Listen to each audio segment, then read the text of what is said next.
Poinsettia, Chapter 10. Gavin! Gavin! Master! Angus called, pulling Gavin from his sleep. Wake up, your lordship! Are you all right? Huh? He replied, quite groggy. He looked around, finding that he was sitting on the ground, leaning against the tavern. The soft snowflakes began falling in vast numbers. When did it start to snow? How long? And how did he get down here? Had he been asleep? How? Master, how you fed tonight?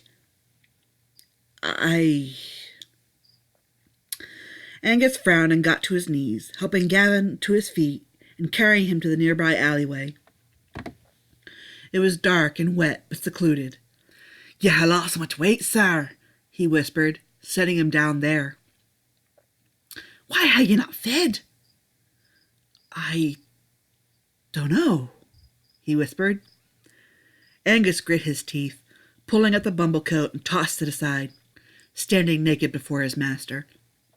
Gavin didn't seem to react much at all to this. The werewolf dropped to his knees, leaning forward between Gavin's legs. Master, you cannot go on like this. You need blood. You're growing weaker. You cannot let yourself go. What would you have me do? Gavin asked, closing his eyes and letting his head fall back against the building. I have been so tired. Tired of it all. You cannot give up, Angus insisted. He pressed his body against Gavin's, taking the vampire's face and lifting it so Gavin would have to look at him.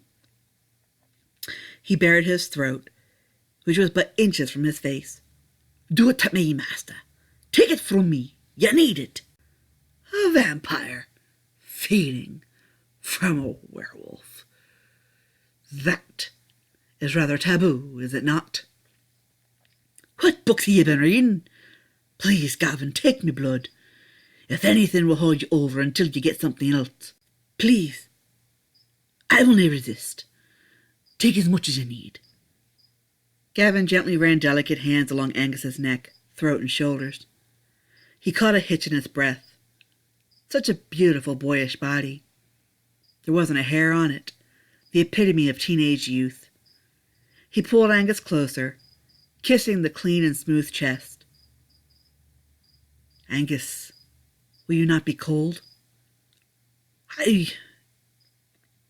will survive, he stammered, feeling the cold chill up his back and the hot flush filling his face.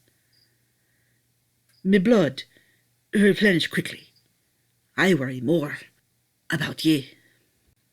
Gavin sighed, kissing the sweet neck and shoulder presented to him. A small sound escaped him, something between a growl and a purr from his throat. His fangs began to tingle, causing him to curl back his lips slightly. He could hear Angus's heart rate picking up, the breathing picking up. He could smell the arousal in him and himself. He eyed the spot. That delicious spot was calling to him from the werewolf's neck. He held on to him firmly, opening his mouth, his fangs throbbing against his gums as he gently placed their tips onto the hot flesh and gradually pressing down on it, slowly piercing holes and then sinking them in completely, causing Angus to buck forward with a gasp and a moan. He wrapped his arms around Gavin's neck, panting as he felt his master tending to the bleeding wound, kissing and licking from it, feeding contently, lost in his own world. Angus shifted, wishing to wrap his body about the others. Gavin ran one hand up Angus's back, the other holding the boy to him as he pushed himself forward, becoming the dominant master once more, laying Angus on the cold alleyway floor with a content moan as Angus gasped from the cold and sensation shooting through his body. Not too loud. They couldn't be too loud. This would be far too hard to explain on so many levels. Angus began to calm and weaken, hearing the loud swallowing gulps. Gavin pressed against him as he drank. He tried to slow his breathing, calm his heart rate. Gavin kissed and licked at the wound a few more times before it closed, a gift from werewolf powers.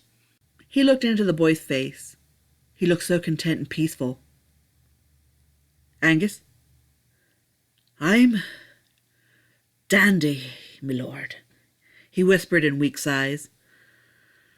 I am very happy to be a service. You are a loyal old dog, he chuckled, pressing his lips hungrily on his. With that little strength he had, Angus stroked a hand against the back of Gavin's neck with a quiet moan. Kiss broken, Gavin sat back, looking down at the naked servant before him. He glanced over, reaching for and retrieving the bumble jacket. So selfless. Carefully, he wrapped the body in the coat and scooped him up, feeling such rejuvenation. It wasn't the best blood, but it filled his belly and renewed his energy and powers. It felt much better. Come now, Angus. Let's go home.